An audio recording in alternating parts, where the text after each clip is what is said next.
Hello बच्चों। So welcome to a new chapter. बच्चों आज हम लोग मैथमेटिक्स में chapter number 1 real numbers start करने जा रहे हैं। तो रियल नंबर्स आपके लिए कोई न्यू टॉपिक नहीं है। रियल नंबर्स आप पहले भी पढ़ चुके हैं, काफ़ी डिटेल में आपने क्लास 9th में रियल नंबर्स के बारे में पढ़ा था और वहाँ पर आपने देखा था कि कोई भी ऐसा नंबर जिस नंबर को हम एक नंबर लाइन पे रिप्रेजेंट कर सकें उसे हम लोग रियल नंबर कहते हैं। और रियल नंबर बेसिकली दो कैटेगरीज में आते हैं। एक कैटेगरी आपका होता है रैशनल नंबर और दूसरा कैटेगरी होता है आपका इरैशनल नंबर। रैशनल नंबर में आपके होल नंबर्स आते हैं, नेचुरल नंबर्स आते हैं, इंटीजर्स हैं, फ्रैक्शंस हैं, ये सब मिलकर आपको एक रैशनल नंबर देते हैं। और इरैशनल नंबर हमने देखा था ऐसे नंबर्स जिन्हें हम p बाई क्यू के फॉर्म में नहीं लिख सकते हैं, जहां p और q हमारा इंटीजर होता है,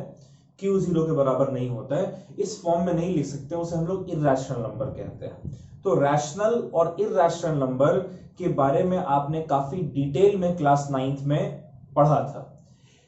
अब क्लास 10th में रियल नंबर्स में हम लोग दो बहुत इंपॉर्टेंट टॉपिक पढ़ने जा रहे हैं और वो दो इंपॉर्टेंट टॉपिक में से पहला टॉपिक जो आप पढ़ेंगे वो है आपका Euclid's division lemma. Euclid division lemma जो है बच्चों वो कहता है, और इसके बारे में हम लोग बहुत डिटेल में पढ़ेंगे इस चैप्टर में। यूक्लिड डिवीजन लेमा के अकॉर्डिंग अगर आपको मैं कोई भी दो नंबर दे दूं, सपोज करें कि दो पॉजिटिव इंटीजर अगर मैं आपको दे दूं, दो पॉजिटिव इंटीजर में अगर पहले पॉजिटिव इंटीजर को आप a कह रहे हैं और दूसरे पॉजिटिव इंटीजर को आप b कह रहे हैं, और जो दूसरा पॉजिटिव इंटीजर है अगर वो पहले पॉजिटिव इंटीजर से छोटा है, यानी बड़े वाले पॉजिटिव इंटीजर को हम a कह रहे हैं, छोटे वाले पॉजिटिव इंटीजर को हम b कह रहे हैं, और अगर इन दोनों को डिवाइड करेंगे, बड़े वाले को छोटे वाले से डिवाइड करेंगे, तब जो आपका रिजल्ट आएगा आप उसे लिख सकते हैं a is equals to b into q plus r के फॉर्म में, जहां q कोशेंट है और r रिमाइंडर है। किसी भी एक पॉजिटिव इंटीजर को इस फॉर्म में लिखा जा सकता है। इसको हम लोग पढ़ेंगे। वैसे तो बहुत कॉमन है, आप सब जानते हैं कि किसी भी एक नंबर को दूसरे नंबर से डिवाइड करेंगे तब कुछ मल्टीपल टाइम्स वो डिवाइड होगा और साथ में कुछ रिमाइंडर भी छोड़ सकते हैं, जहां वो रिमाइंडर जिस नंबर से आप डिवाइड कर रहे हैं उससे तो छोटा होगा। तो इसके बारे में हम लोग पढ़ेंगे, इसके कुछ इंपॉर्टेंट एप्लीकेशंस हैं उसको समझेंगे। और जो दूसरा टॉपिक इंपॉर्टेंट हम पढ़ने जा रहे हैं वो हमारा है fundamental theorem of arithmetic. Fundamental theorem of arithmetic जो है वो हमें बताता है कि अगर हमारे पास कोई भी एक कंपोजिट नंबर है, देखिए आपने बचपन में प्राइम नंबर और कंपोजिट नंबर पढ़ रखा है, तो कंपोजिट नंबर आपने पढ़ा था कि कोई भी ऐसा नंबर जो 1 और खुद से तो डिवाइड हो ही सकते हैं सारे नंबर्स, इसके अलावा कोई और ऐसा इंटीजर है जिससे कि वो इंटीजर अगर डिविजिबल है, यानी मैं अगर आपको कोई ऐसा इंटीजर दे दूं जो 1 से डिविजिबल तो होगा ही, खुद से डिविजिबल तो होगा ही, उसके अलावा किसी और इंटीजर से भी अगर डिविजिबल है तो उसे हम लोग कंपोजिट नंबर कहेंगे। जैसे 2 कंपोजिट नंबर नहीं, 3 कंपोजिट नंबर नहीं, 5 कंपोजिट नंबर नहीं, क्योंकि ये सारे नंबर्स या तो 1 से डिविजिबल है या तो खुद से डिविजिबल है, कोई और इंटीजर से डिविजिबल नहीं। 4 एक कंपोजिट नंबर है क्योंकि वो 1 से भी डिविजिबल है, 4 से भी डिविजिबल है और 2 से भी डिविजिबल, यानी एक और नंबर हमारे पास है 2 जिससे डिविजिबल है। तो फंडामेंटल थ्योरम ऑफ अरिथमेटिक कहता है कि अगर हमारे पास कोई भी कंपोजिट नंबर है तो उस कंपोजिट नंबर को हम प्राइम नंबर्स के प्रोडक्ट के फॉर्म में लिख सकते हैं, जहां जो प्रोडक्ट आप लिखेंगे वो आपका यूनिक होगा। तो फंडामेंटल थ्योरम ऑफ अरिथमेटिक को यूज करके हम लोग दो बहुत इंपॉर्टेंट चीजें पढ़ेंगे। उसमें से एक तो हमारा है कि हम प्रूफ करना सीखेंगे कि √2, √3, √5, √6 ये जो नंबर्स आपने पढ़े थे क्लास 9th में कि ये इरैशनल नंबर्स होते हैं, तो कैसे इरैशनल नंबर होते हैं इसके प्रूफ को हम लोग देखेंगे। और एक हम लोग देखेंगे कि अगर कोई भी एक डेसिमल के फॉर्म में नंबर हमें दिया हुआ है और उस डेसिमल का अगर हमें डेसिमल एक्सपेंशन करना है, तो हमने क्लास 9th में देखा था कि ये डेसिमल एक्सपेंशन या तो टर्मिनेट करेगा या तो टर्मिनेट नहीं करेगा। तो किस कंडीशन में वो टर्मिनेट करेगा और किस कंडीशन में टर्मिनेट नहीं करेगा, ये भी चीज हम लोग सीखेंगे। तो ये हमारा ओवरऑल इस चैप्टर में हम लोग यही सारी चीजें हम लोग स्टडी करेंगे। ठीक है, HCF अगर आपके पास मैं 2 या 2 से ज्यादा नंबर्स दे दे रहा हूं तो उसको उसका हाईएस्ट कॉमन फैक्टर हम लोग किस तरीके से निकालेंगे, ये भी हम लोग इस चैप्टर में सीखेंगे। तो ये सारी चीजें हम लोग इस चैप्टर में सीखने जा रहे हैं। अब एक कंडीशन मैंने आपके सामने लिखा है, इस कंडीशन को जरा समझिए। यूक्लिड डिवीजन लेमा हम लोग अगर कंसिडर करना है हमें, तो यूक्लिड डिवीजन लेमा के लिए मैं आपके सामने एक एग्जांपल लेकर आया हूं। इस एग्जांपल को जरा आप समझिए। ये एग्जांपल कह रहा है कि एक बास्केट है जो कि एग कंसिस्ट करता है। एक बास्केट है जिसमें कि एग्स रखे हुए हैं।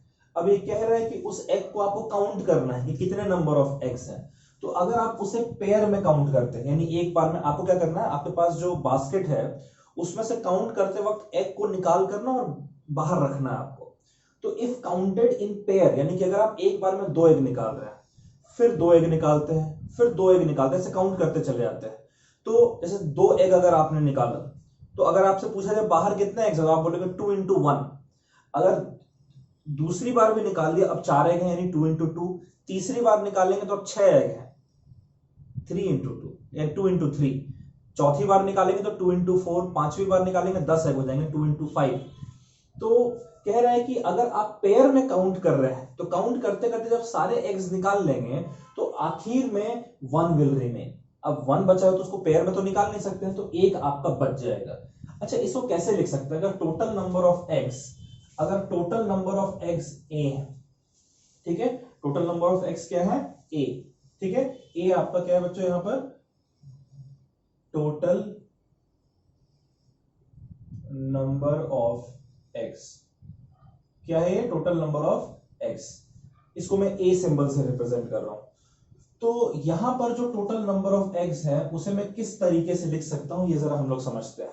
देखिए, कह रहा है कि अगर हम पेयर में काउंट करेंगे तो पेयर में काउंट करने पर हमें ये क्या मिलेगा? ये हमें मिलेगा इक्वल्स टू 2p+1 मिलना चाहिए। मैं कोई एग्जांपल दे रहा हूं, सपोज करें कि आपके पास 19 एग्स है।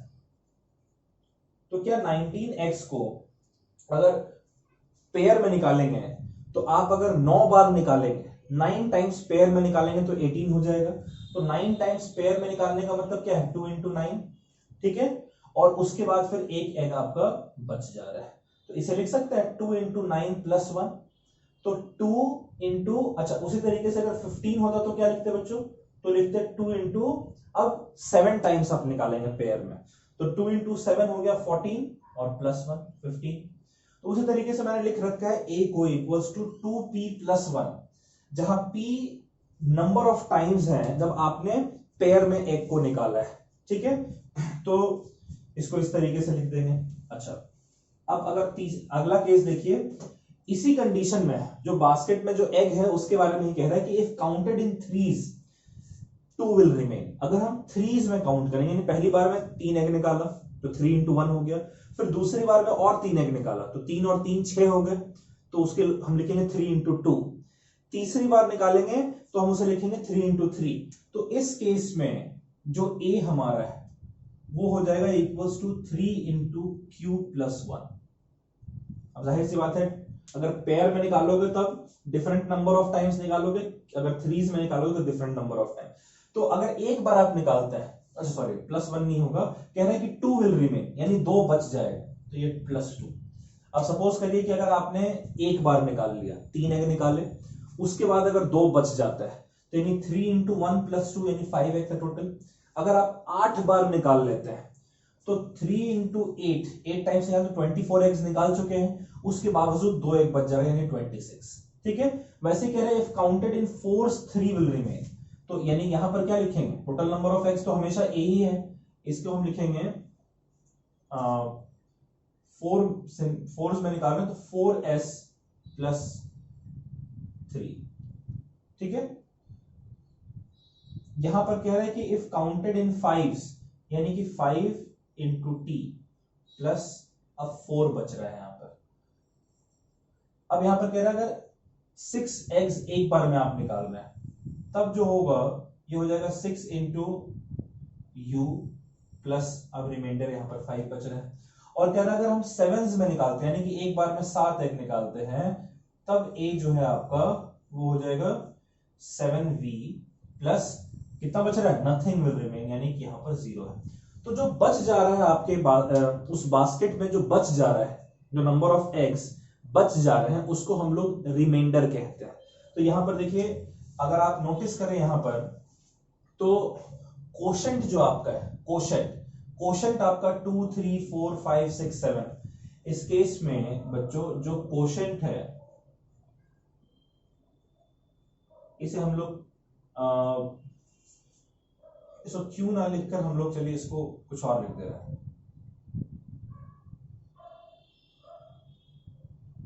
इसको n लिख देते हैं और इसको p लिख देते हैं, ठीक है। तो कोशेंट जो हमारा है q, वो देखिए क्या क्या आपने लिया, 2 3 4 5 6 7, या तो पहले केस में आपने कोशेंट 2 लिया है, दूसरे केस में sorry, it is not quotient जो है आपका वो NMPTUV, ठीक है। ये कितने नंबर ऑफ टाइम्स आप मल्टीप्लाई कर रहे हैं, तो NPSTUV,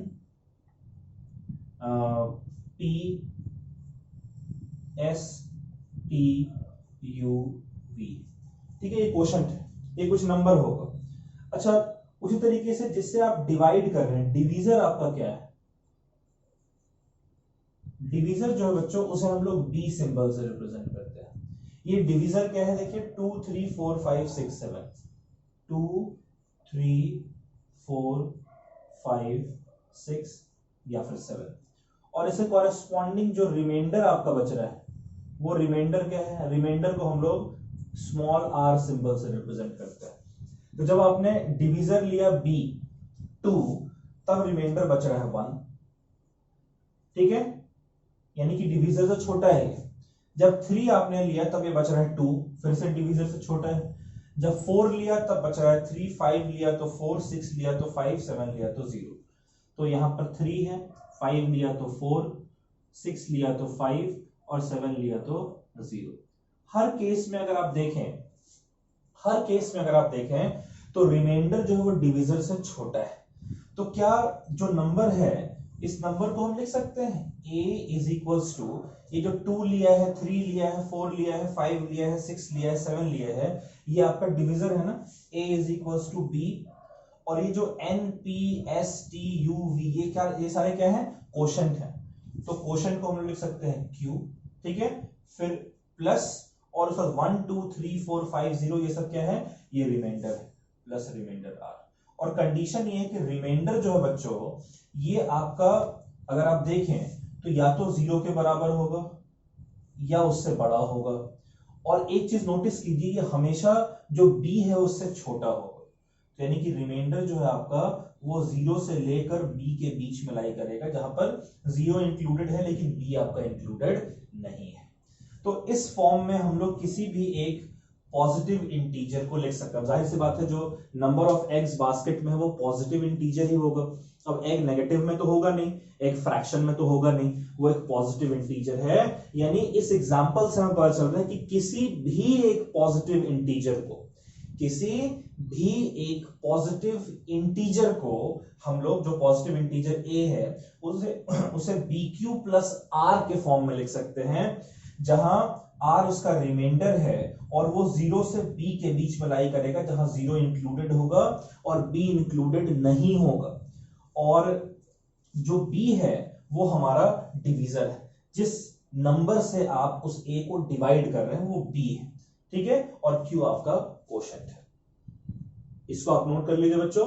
फिर मैं यूक्लिड डिवीजन लेमा का स्टेटमेंट लिखकर, जो पहला थ्योरम है उसको हमने देखा है, अब उसको थ्योरम लिखकर और मैं आपको 2-3 क्वेश्चंस जो है वो कराता हूं, ताकि आपको थोड़ा सा फील आए कि यूक्लिड डिवीजन लेमा आखिरकार है क्या। इसको नोट कर लें।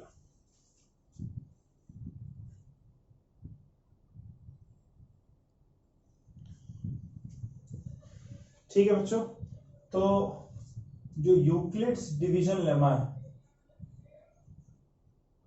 यूक्लिड्स डिवीजन लेमा,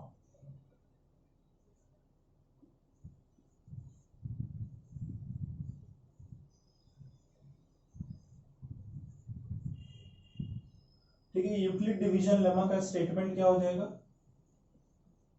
ठीक है, लेमा मतलब कि एक प्रूवन थ्योरम, तो या प्रूवन स्टेटमेंट। तो यूक्लिड डिवीजन लेमा कहता है कि अगर हमारे पास दो integers given two positive integers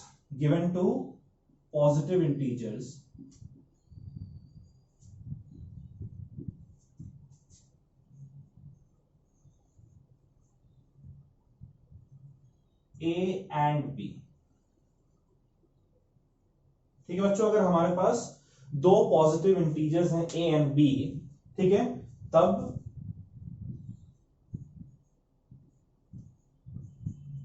there lies two integers, ठीक है, there exist unique integers कह सकते हैं, then there exist unique integer,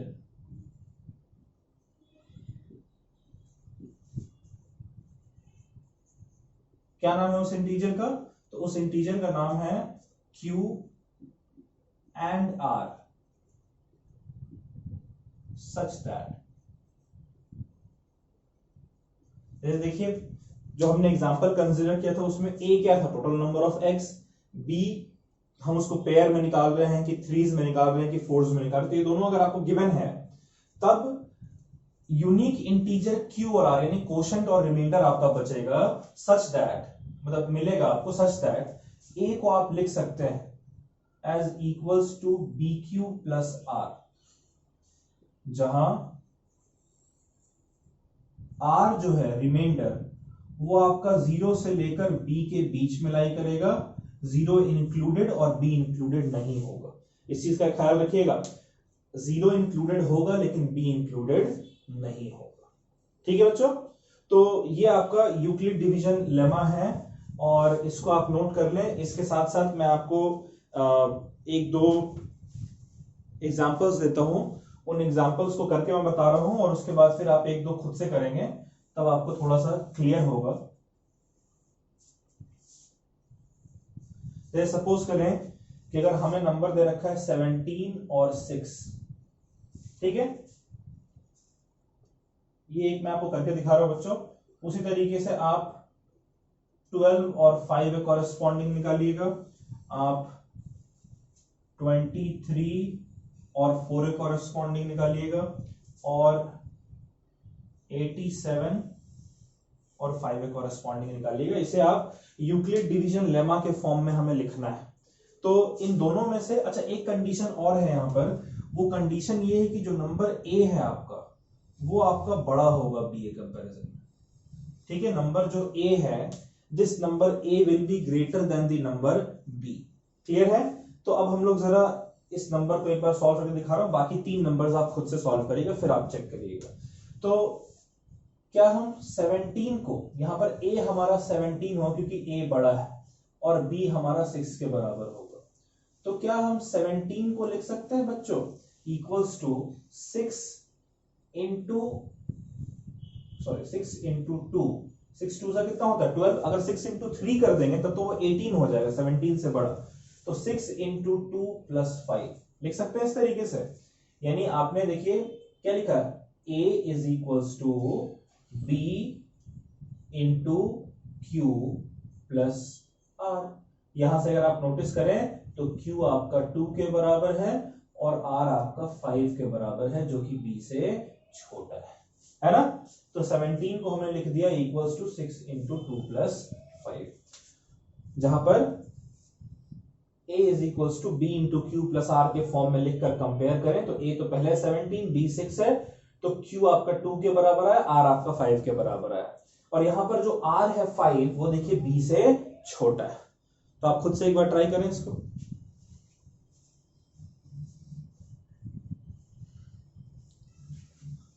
कर लिया बच्चों, वीडियो पॉज करके इसको सॉल्व। तो देखिए यहां पर बच्चों जो A है हमारा, ये दोनों में से बड़ा नंबर कौन सा है 12, और जो B है हमारा वो किसके बराबर है 5 के बराबर। तो क्या हम लोग लिख सकते हैं 12 को एज 5 इंटू 5 वन जा होता है 5, तो रिमाइंडर कितना बचेगा 7। अगर 12 में से 5 हटाएंगे 7, जो कि B से बड़ा आ रहा है। तो 5 इंटू 2 करेंगे 10 आ रहा है और रिमाइंडर कितना बच रहा है 2। तो यहां से आपका अगर आप कंपेयर करें तो यहाँ Q आपका आ रहा है 2 के बराबर और R आपका आ रहा है 2 के बराबर। अच्छा, वैसे 23 और 4 की अगर हम बात करें बच्चों तो यहां पर 23 बड़ा है, इसलिए A हमारा 23 के बराबर आएगा, B हमारा 4 के बराबर आएगा। तो यहां पर क्या लिख सकते हैं, 23 इज इक्वल्स टू 4 के मल्टीपल्स में लिखना है, तो 4 5 होता है 20, तो माइनस करेंगे तो 3 बचेगा जो कि B से कम है, तो 4 इंटू 5 प्लस 3 लिख सकते हैं ना। यहां पर ये आपका लेस देन 5 है।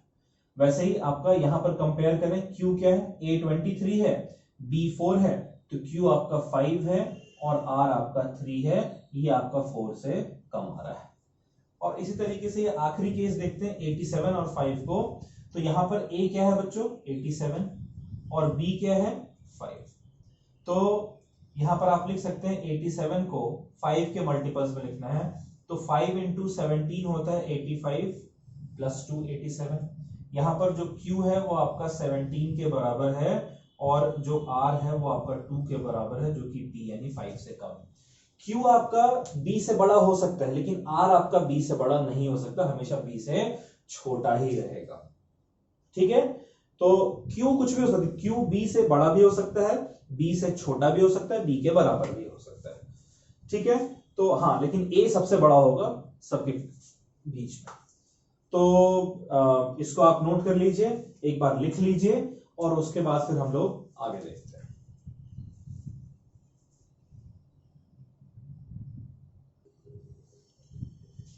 बच्चों, यूक्लिड्स डिवीजन लेमा को यूज करके हम लोग एक एल्गोरिथम प्रूफ करने जा रहे हैं जिसे हम लोग यूक्लिड डिवीजन एल्गोरिथम कहते हैं।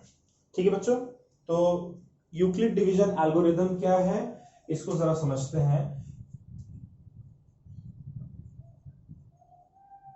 यूक्लिड डिवीजन एल्गोरिथम,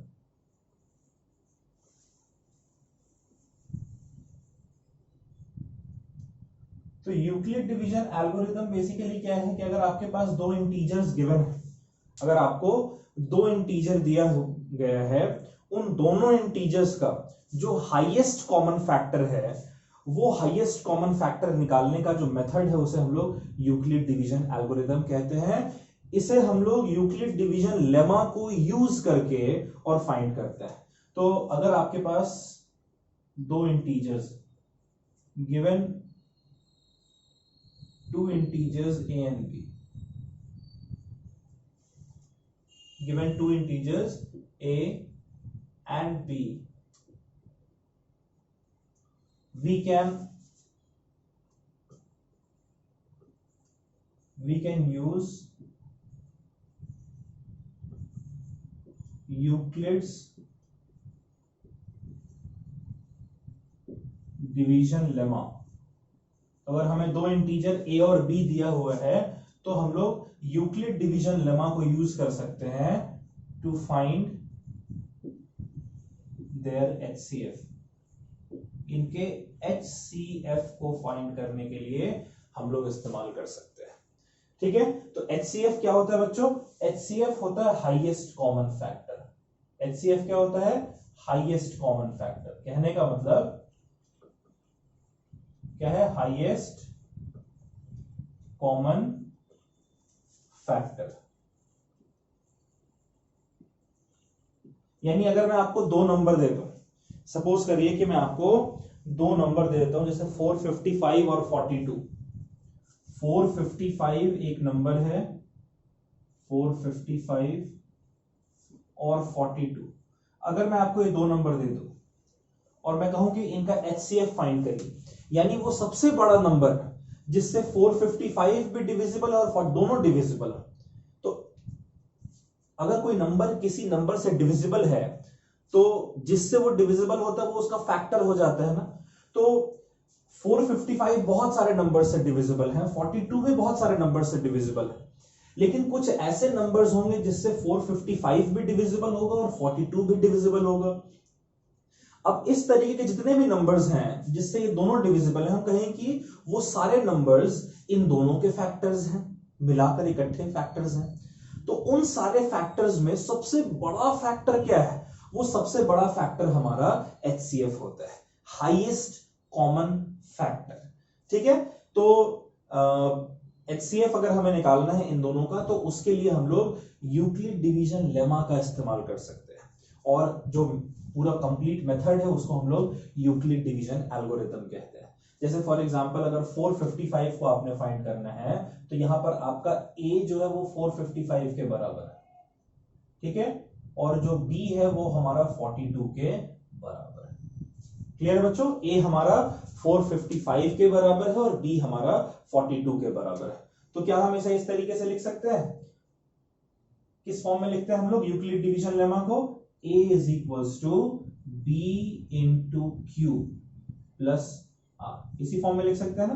तो A हमारा हो गया 455, अब ध्यान से देखिएगा, A हमारा हो गया 455 इज इक्वल्स टू B यानी हमारा हो गया 42 कितने से मल्टीप्लाई करना चाहिए? अगर हम 10 से मल्टीप्लाई कर दो 42 को तो 420 आ जाएगा, और 11 से अगर मल्टीप्लाई करें तो 462 आ जाएगा।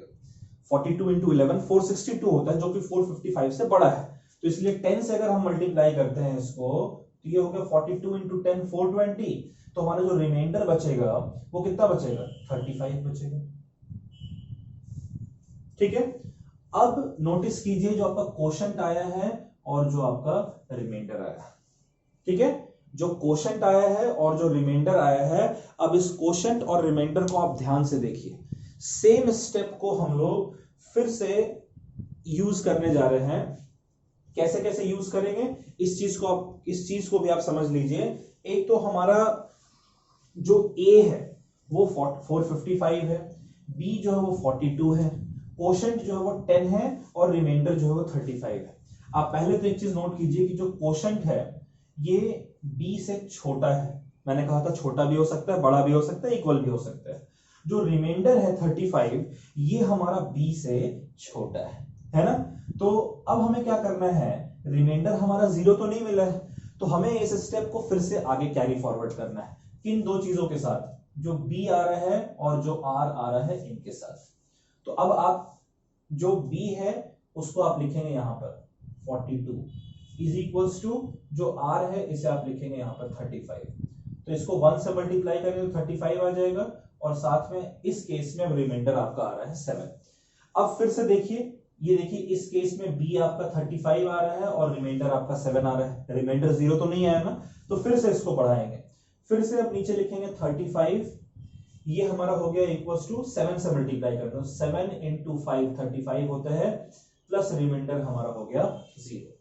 अब जब आपका रिमाइंडर 0 आ जा रहा है, जब आपका रिमाइंडर 0 आ जा रहा है, उस केस में जो मल्टीपल है, जो डिविजर है, जो B है वो क्या है? 7। तो इसीलिए आप कहेंगे कि हियर HCF, यहां पर जो HCF है, किसका HCF? Of 455 and 42। 455 और 42 का जो HCF है वो कितना है? 7 है। जब रिमाइंडर आपका 0 आएगा उस टाइम पर डिविजर या फिर जो B है उसकी क्या वैल्यू होगी? वो उसका HCF होगा। यानी सबसे बड़ा नंबर 7 है, जिससे कि 455 और 42 दोनों डिविजिबल है। तो हमने किया क्या है, देखिए ये स्टेप हमने यूक्लिड डिवीजन लेमा का इस्तेमाल किया है। इस स्टेप के दौरान हमें जो B है इसकी वैल्यू मिलती है 42 और जो R है इसकी वैल्यू मिलती है 35। तो अब सेम ऑपरेशन को हम B और R के बीच में लगाएंगे। तो हमने लिखा, फिर से अगला यूक्लिड डिवीजन लेमा हमने यूज किया है। यहां पर 42 is equals to 35 into 1 plus 7। इस केस में जो आपका B है वो 35 के बराबर मिलता है और जो R है वो 7 के बराबर मिलता है। फिर से हमने यूक्लिड डिवीजन लेमा लगाया। ये यूक्लिड डिवीजन लेमा आपको एक सीरीज में इस तरीके से लगाना है कि आखिर में आपको जो जो रिमाइंडर है वो 0 मिल जाए। जब रिमाइंडर 0 मिल जाएगा उस दौरान जो B की वैल्यू होगी वही आपकी HCF होनी चाहिए। इसको आप नोट कर ले बच्चों, एक क्वेश्चन मैं दूंगा उसको आप खुद से ट्राई करें।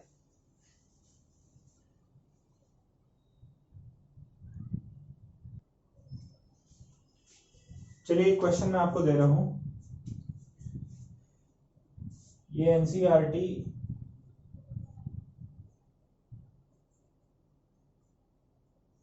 एक्सरसाइज 1.1 का question.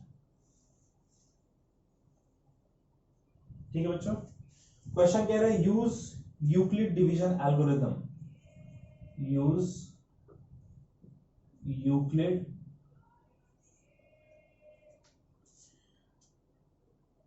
Euclid's division algorithm,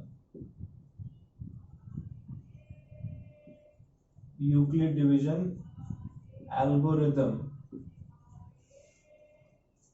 to find HCF, to find HCF। किसका HCF फाइंड करना है आपको? 135 एंड 225। और इसमें पहले तो आप नोट कीजिए कि A कौन सा है और B कौन सा है, और उसके बाद सॉल्व कीजिए खुद से।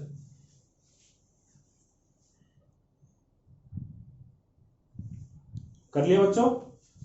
कर लिया ट्राई खुद से? यहां पर देखिए दोनों में से जो नंबर बड़ा होगा वो A होगा, जो छोटा होगा वो B होगा। तो इसके सॉल्यूशन में आप एक बार मैच कर लीजिए, इसका HCF क्या आता है। यहां पर A हमारा 225 के बराबर है और जो B है वो 135 के बराबर है। क्या आपको ऐसा मिला है? आपने लिखा है ऐसा A 225 क्योंकि A बड़ा है तो इसलिए 225 बड़ा है, इसलिए A 225 के बराबर, B 135 के बराबर। तो हमने पता है कि यूक्लिड डिवीजन लेमा अगर हम यूज करेंगे, यूजिंग यूक्लिड्स डिवीजन लेमा,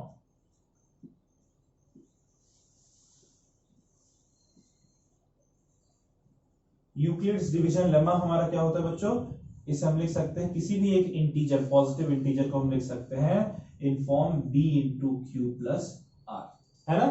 तो हम लिख सकते हैं 225 को क्या लिखा जा सकता है? 135 इंटू 1 प्लस 90। 135 इंटू 1 हो गया 135 और 135 प्लस 90 हो गया 225 के बराबर। अब देखिए यहां पर जो हमारा B है और जो हमारा R है वो क्या आ रहा है? B हमारा आ रहा है इक्वल्स टू 135 और जो R हमारा आ रहा है वो इक्वल्स टू 90 आ रहा है। तो फिर से यूक्लिड डिवीजन लेमा को हमें इन दोनों के लिए यूज करना चाहिए। तो 135 ये हमारा हो जाएगा इक्वल्स टू R की वैल्यू 90 है तो 90 इंटू 1 प्लस 45 है ना, 90 बन जाए 90 प्लस 45 135। अब यहां पर B की वैल्यू कितनी आ रही है बच्चों? 90 और R की वैल्यू कितनी आ रही है? 45। चलिए फिर से B और R के ऊपर हम लोग फिर से यूक्लिड डिवीजन लेमा लगाते हैं। तो यहां पर B की वैल्यू है 90, ठीक है। तो 90 इज इक्वल टू R हमारा है 45 इंटू 2 प्लस 0। फाइनली आपका रिमाइंडर देखिए 0 आ गया, और जब रिमाइंडर 0 आया है तब जो आपका डिविजर है जिससे आप डिवाइड कर रहे हैं वो 45 है।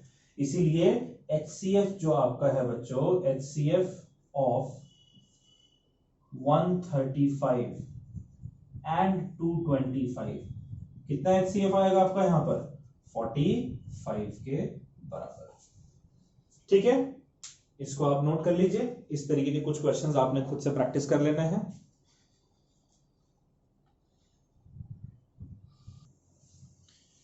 एक क्वेश्चन है बच्चों, इस क्वेश्चन को देखिए। ये आपका एग्जाम्पल 2 है, एनसीईआरटी एक्सरसाइज 1.1 का example 2।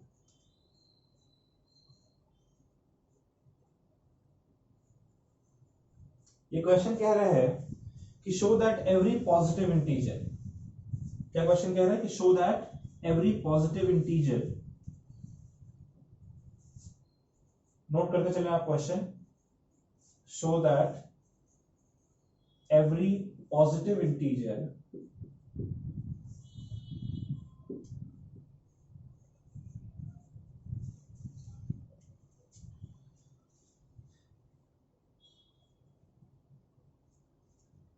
positive even integer, every positive even integer is of form 2q and odd positive integer and odd positive integer is of form 2q plus 1। ठीक है, इसका सॉल्यूशन जरा देखते हैं। इसका सॉल्यूशन क्या कह रहा है, मतलब इसका क्वेश्चन क्या कह रहा है? क्वेश्चन कह रहा है कि आपको शो करना है कि कोई भी पॉजिटिव इंटीजर अगर आपको दे रखा है, यानी कि आपको कंसीडर कर लेना है कि जो पॉजिटिव इंटीजर है वो आपका a है। Let positive integer is equals to a। ठीक है, कह रहे हैं कि कोई भी पॉजिटिव इंटीजर इस दुनिया का, चाहे किसी भी कोने में छुपा हुआ हो, कोई भी दुनिया का पॉजिटिव इंटीजर, उसमें बहुत सारे इंटीजर्स बच्चों इवन होंगे, बहुत सारे इंटीजर्स ऑड होंगे। तो कह रहे हैं कि कोई भी जो इवन पॉजिटिव इंटीजर है उसको आप 2q के फॉर्म में लिख सकते हैं, और जो ऑड पॉजिटिव इंटीजर उसे 2q प्लस 1 के फॉर्म में लिख सकते हैं। तो q के साथ देखिए मल्टीप्लीकेशन में क्या, q के साथ हम लोग क्या मल्टीप्लाई करते हैं, b इंटू q होता है ना, यानी b यहां पर 2 दिया हुआ है और यहां पर भी b 2 दिया गया है। तो यहां पर आप जो b है उसे आप कंसीडर कर लेंगे 2। ठीक है, तो अगर आपके पास एक इंटीजर जो है अगर 2q है, क्या क्या इंटीजर्स हमारे बन सकते हैं, तो जो पॉसिबिलिटीज हैं वो क्या क्या है पहले उसको देख लेते हैं। पॉसिबिलिटीज,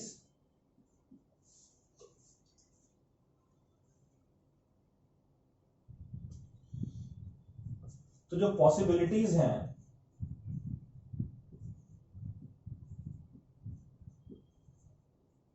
वो क्या है बच्चों, हम लिख सकते हैं a को as equals to 2q plus remainder, है ना, bq प्लस रिमाइंडर के फॉर्म में लिख सकते हैं, जहां रिमाइंडर जो हमारा है वो b से छोटा होता है, लेकिन या तो 0 के बराबर होता है या तो 0 के इक्वल होता है। तो यहां पर अगर b हमारा 2 के बराबर है, अगर b हमारा बच्चों 2 के बराबर है, तो रिमाइंडर क्या हो सकता है, या तो 0 हो सकता है कि 0 2 से छोटा है, या तो फिर 1 हो सकता है क्योंकि 1 भी 2 से छोटा है। तो रिमाइंडर या तो 0 होगा या तो 1 होगा। ये बात तो क्लियर है ना। किसी भी एक इंटीजर, पॉजिटिव इंटीजर को हम a is equal to b q plus r के फॉर्म में लिख सकते हैं, जहां b हमारा 2 के बराबर है।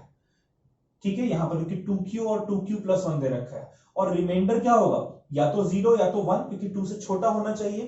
तो पहला जो पॉसिबिलिटी हमारा है वो बनकर आता है a is equal to 2q plus 0, यानी कि 2q। और दूसरा जो पॉसिबिलिटी हमारा है वो हमारा आता है a is equal to 2q, और अगर रिमाइंडर हम लोग 1 पुट करते हैं तो 2q प्लस 1, है ना। अब इसको देखिए, 2q यानी कि a आपका q को 2 से मल्टीप्लाई करने में मिल रहा है। तो किसी चीज को अगर 2 से आप मल्टीप्लाई करके नंबर ऑब्टेन कर रहे हैं, यानी कि वो 2 से डिविजिबल है। तो यानी कि यहां पर जो a है इट इज डिविजिबल बाय 2, है ना, a डिविजिबल है 2 से। तो इसका मतलब क्या हो गया कि ये इवन इंटीजर है, तो ये एक पॉजिटिव भाई 2 से डिविजिबल है, जाहिर सी इवन नंबर से 2 से डिविजिबल होते हैं, तो ये एक पॉजिटिव इवन इंटीजर है, एक पॉजिटिव इवन इंटीजर। ठीक है, और 2q प्लस 1 यानी आपने 2 से मल्टीप्लाई किया तो 2 इंटू क्यू क्या हो जाएगा, इवन हो जाएगा, और उस इवन में अगर 1 ऐड कर दे तो वो ऑड हो जाएगा। तो यानी कि यहां पर जो a है ये it is not divisible by 2, है ना, so it is positive odd integer. तो देखिए, जो पॉजिटिव इवन इंटीजर है उसको 2q के फॉर्म में, और जो पॉजिटिव ऑड इंटीजर है उसे 2q प्लस 1 के फॉर्म में हमने लिखा है। ठीक है बच्चों, इसको आप नोट कर लीजिए, हमेशा याद रखिएगा किसी भी पॉजिटिव इंटीजर को 2q, इवन इंटीजर को 2q और पॉजिटिव ऑड इंटीजर को 2q प्लस 1 के फॉर्म में लिख सकते हैं अगर आपका b 2 के बराबर है तो। उसी तरीके से अब हम लोग 3, 4 इस तरीके के क्वेश्चंस करेंगे। चलिए आप एक बार पहले से नोट कर लीजिए। चलिए बच्चों, इस क्वेश्चन में मैं थोड़ा सा चेंज ला रहा हूं, ठीक है। क्वेश्चन है कि show that every positive integer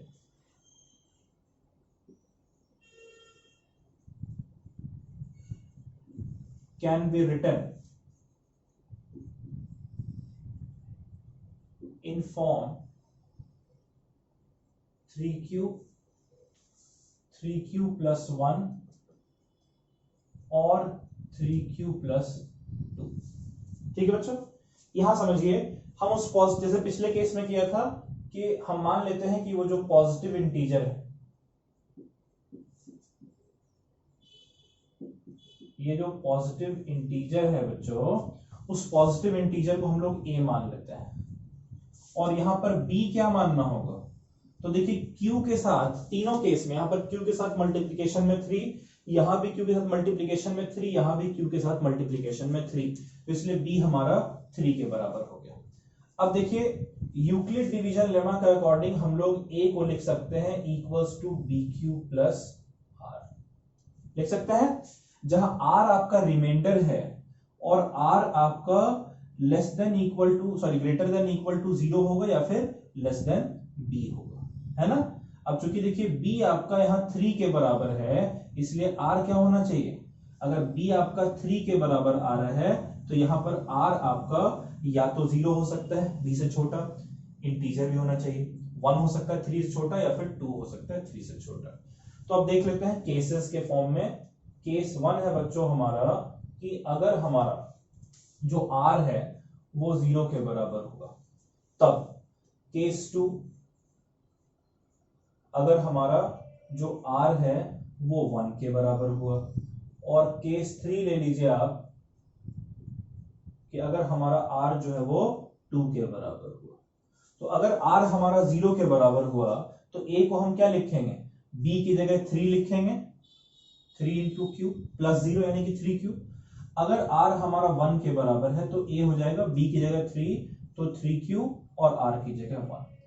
और उसी तरीके से यहां पर a क्या लिखेंगे, 3q प्लस 2। यानी आप नोटिस कीजिए कि किसी भी पॉजिटिव इंटीजर को हम लोग 3q प्लस 1, 3q प्लस 2 के फॉर्म में लिख सकते हैं। ठीक है, इसको भी आप नोट कर लीजिए।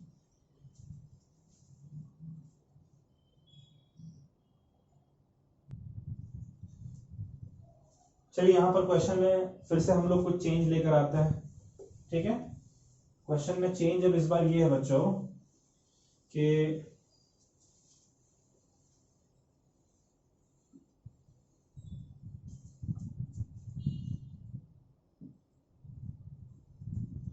क्वेश्चन में चेंज है, ये आपका एग्जांपल नंबर 3 है एनसीईआरटी का एक्सरसाइज 1.1 का। Show that every positive even integer can be written in form, जो पॉजिटिव इवन इंटीजर है उसे हम लोग 4q या फिर 4q प्लस 2 के फॉर्म में लिख सकते हैं, ये आपको शो करना है। और जो ऑड इंटीजर है and every positive odd integer, आप खुद से करेंगे इस क्वेश्चन को, every positive odd integer in form 4q plus 1 and 4q plus 3। यहां पर नोटिस कीजिए q के साथ हर जगह 4 मल्टीप्लीकेशन है, यानी b आपका 4 के बराबर है। करें इसको,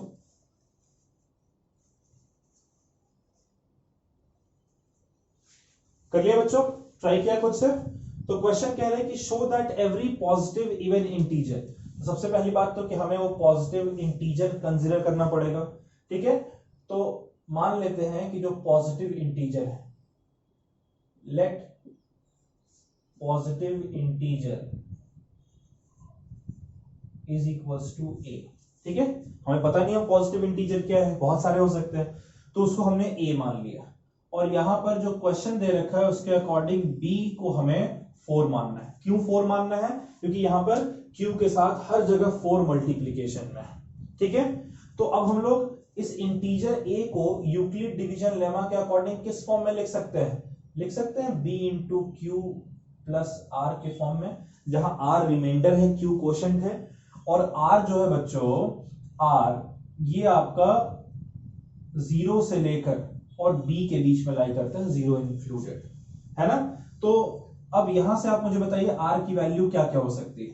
0 हो सकती है, 4 से छोटा है, 1, 2 एंड 3, ये सारे इंटीजर्स हैं और 4 से छोटे। 1.1 नहीं हो सकती क्योंकि वो इंटीजर नहीं है, ठीक है। ये 4 पॉसिबल वैल्यूज हो सकते हैं। तो अगर पुट करें, केस 1 देखते हैं, केस 1 यहां पर a हमारा हो जाएगा इक्वल्स टू b इंटू, यानी कि केस 1 हमारा है जहां पर कि हम लोग r को इक्वल्स टू 0 ले रहे हैं। तो r को अगर 0 के बराबर लेंगे तो क्या हो जाएगा? b की जगह 4 लिखेंगे तो ये आपका हो जाएगा a is equals to 4q। अब देखिए 4q जो है ये 2 से डिविजिबल होगा ना, q 2 से डिविजिबल होगा। यहां पर a जो है ये 4 से डिविजिबल है। भाई 4 के मल्टीप्लीकेशन में नहीं, 4 से डिविजिबल है। जब 4 से डिविजिबल है यानी कि 2 से भी डिविजिबल है, हेंस बाय 2। तो it is divisible by 4, hence by 2। 4 से भी डिविजिबल है, 2 से भी डिविजिबल है, तो ये आपका इवन इंटीजर हो गया, है ना। क्लियर है? उसी तरीके से केस 2 हम लोग देखते हैं बच्चों। केस 2 में मैं r की जगह 2 ले रहा हूं, ठीक है। r की जगह 1 और 3 बाद में लेंगे। तो अगर 2 लेंगे तो ये क्या आ जाएगा हमारा? 4q प्लस 2, ठीक है। अब देखिए 4q एक ऐसा नंबर था जो हमने देखा है कि वो 2 से डिविजिबल है, इवन इंटीजर है। और 4q 2 से डिविजिबल है, उसमें अगर 2 ऐड करें, 4q 2 से डिविजिबल है इसलिए इवन है, और इवन में अगर हम 2 ऐड करेंगे तो नया इवन नंबर हमें मिलना चाहिए, सॉरी, ठीक है। तो यानी कि ये भी 2 से डिविजिबल है, तो यहां पर भी जो a है बच्चों, a इज डिविजिबल बाय 2, तो यानी कि ये भी आपका इवन इंटीजर है, ठीक है। तो ये r इज इक्वल टू 0, यानी 4q और 4q प्लस 2 ये आपका इवन इंटीजर है, ठीक है। उसी तरीके से आप केस 3 देख लीजिए। केस 3 क्या है? अगर आप r को 1 मानते हैं तो a क्या आ जाएगा? 4q plus 1। और केस 4 अगर आप देख लें बच्चों, तो यहां पर r की वैल्यू कितनी मानेंगे हम लोग? एक आखिरी बच रहा है 3, तो यहां से a आपका आ जाएगा 4q प्लस 3। देखिए 4q जो नंबर है हमारा वो तो 2 से डिविजिबल है ना, और इसमें अगर आप 1 ऐड कर दें, 2 से डिविजिबल यानी 4q एक इवन नंबर है, उसमें 1 ऐड करें तो वो ऑड हो जाएगा, 3 ऐड करें तब वो ऑड हो जाएगा। तो ये दोनों जो हैं a आपका ऑड है, a इज ऑड, ठीक है। तो a आपका ऑड है, इसीलिए ये कैसा हो गया? ये ऑड इंटीजर हो गया। क्लियर है बात? ये ऑड इंटीजर हो गया। इसको नोट कर लीजिए बच्चों।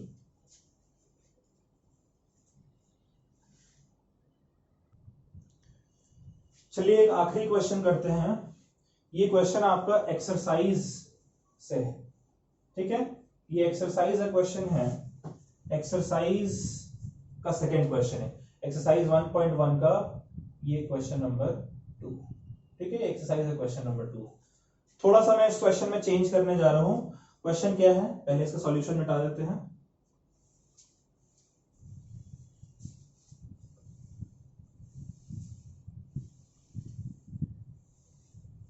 आप एक बार खुद से ट्राई करेंगे। क्वेश्चन कह रहा है कि शो करना है कि हर एक, मैं इवन भी ऐड करता हूं, सिर्फ ऑड के बारे में कह रखा है लेकिन मैं इवन भी ऐड कर देता हूं। हर एक इवन, पॉजिटिव इवन इंटीजर को हम लिख सकते हैं इन फॉर्म, चलिए ऑड का ही करते हैं।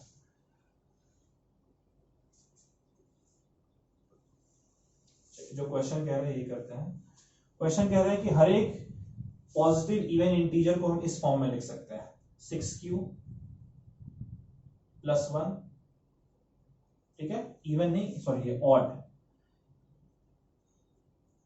हर एक पॉजिटिव ऑड इंटीजर को हम 6q + 1, 6q + 3 और 6q + 5 के फॉर्म में लिख सकते हैं। ठीक है बच्चों, जहां q कोई इंटीजर है। इसको आप खुद से एक बार ट्राई करें, ये आखिरी क्वेश्चन है।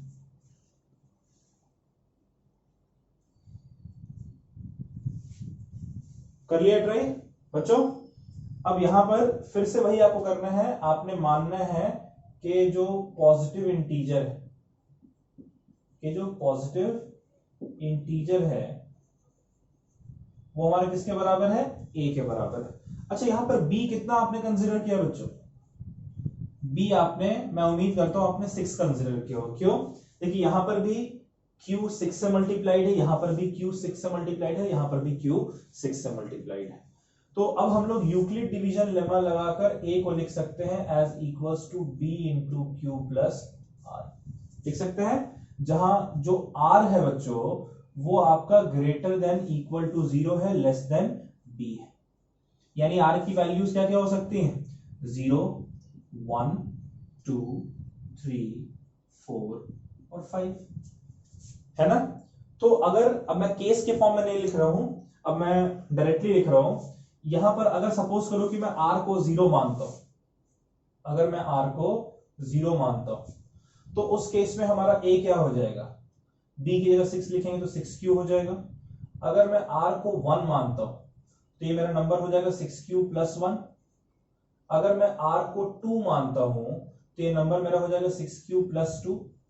अगर मैं r को 3 मानता हूं तो ये मेरा नंबर हो जाएगा 6q + 3।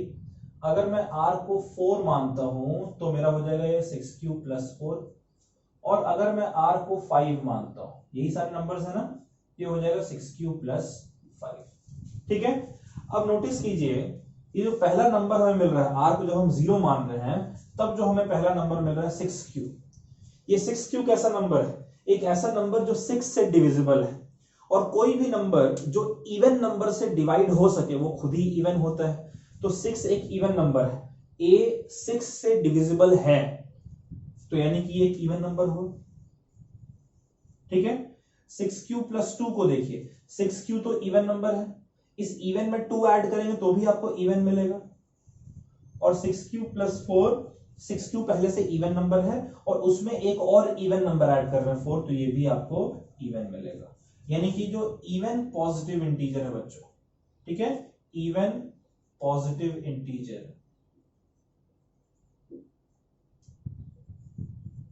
इसे हम लोग लिख सकते हैं इन फॉर्म 6q या फिर 6q + 2 या फिर 6q + 4। और 6q इवन है, उसमें 1 ऐड करेंगे तो ऑड मिलेगा, 3 ऐड करेंगे तो भी ऑड मिलेगा, और 5 ऐड करेंगे तो भी ऑड मिलेगा। तो जो ऑड पॉजिटिव इंटीजर है, ऑड पॉजिटिव इंटीजर है,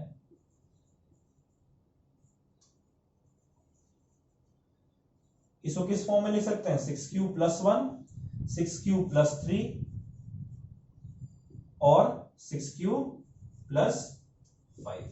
ठीक है, एक बड़ा इंटरेस्टिंग चीज है, मैं इस क्वेश्चन से हटकर आपको एक चीज बता रहा हूं। देखिए जितने भी इवन नंबर्स हैं, अगर मैं प्राइम नंबर की बात करूं कि इनमें से कौन सा नंबर हमारा प्राइम नंबर होगा, तो प्राइम नंबर तो एक ऐसा नंबर होता है जो या तो खुद से डिविजिबल हो या 1 से डिविजिबल हो। यानी कि वो इवन तो नहीं हो सकता है, 2 के अलावा और कोई ऐसा प्राइम नंबर नहीं है जो इवन है ना? तो 6q + 2, 6q + 4, इन सब में से कोई भी प्राइम नंबर नहीं होगा, है ना? ये प्राइम नंबर नहीं हो सकता है, ये प्राइम नंबर नहीं हो सकता है, और ये प्राइम नंबर नहीं हो सकता है ना? अच्छा, 6q + 3 को देखिए, 6q एक ऐसा नंबर है जो 6 से डिविजिबल है। जितने भी नंबर 6 से डिविजिबल है वो 3 से भी डिविजिबल होते हैं।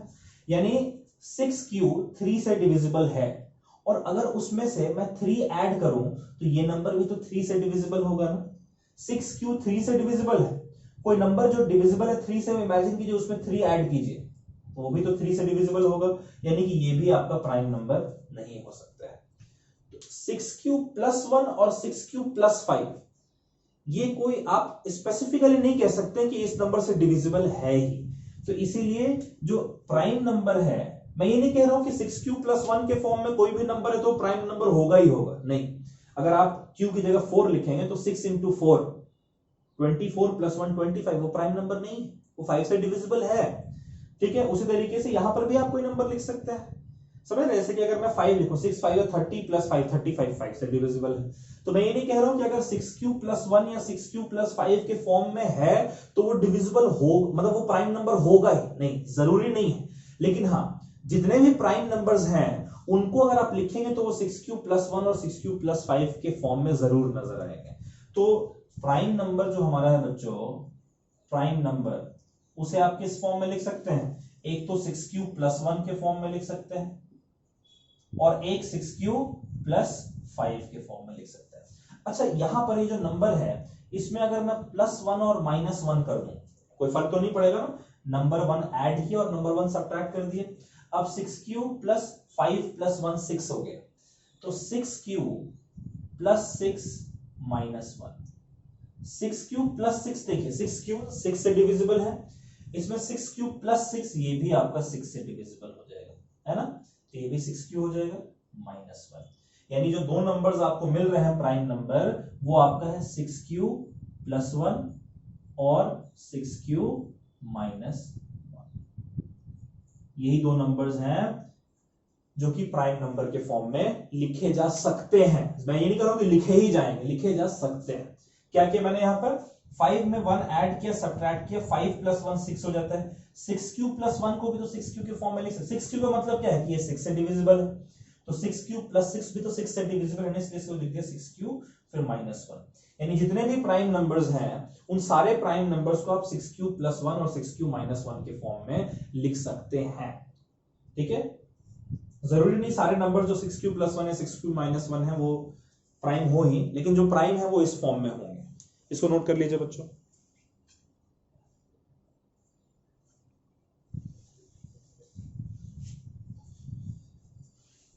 ठीक है बच्चों, नोट कर लिया आपने? तो चलिए आज का हमारा ये लेक्चर एक्सरसाइज एनसीईआरटी का एक्सरसाइज 1.1 और कुछ थ्योरम्स पे बेस्ड था। और हम लोग आर.डी. शर्मा को भी देखेंगे, जो यूक्लिड डिवीजन लेमा हमने पढ़ा है, यूक्लिड डिवीजन एल्गोरिथम पढ़ा है, उस पे बेस्ड आर.डी. शर्मा के भी कुछ क्वेश्चंस हम लोग अगली क्लास में करेंगे। एक आधा एनसीईआरटी के क्वेश्चंस और करेंगे हम लोग। ठीक है बच्चों, चलिए अगले लेक्चर में मिलते हैं। तब तक आप थोड़ा सा जो बेसिक है वो अपना सही कर लें, अच्छे से पढ़ लें। अगले लेक्चर में कुछ और अच्छे अच्छे क्वेश्चन के साथ हम लोग स्टार्ट करें। तब तक आप खुश रहें, मुस्कुराते रहें, पढ़ते रहें।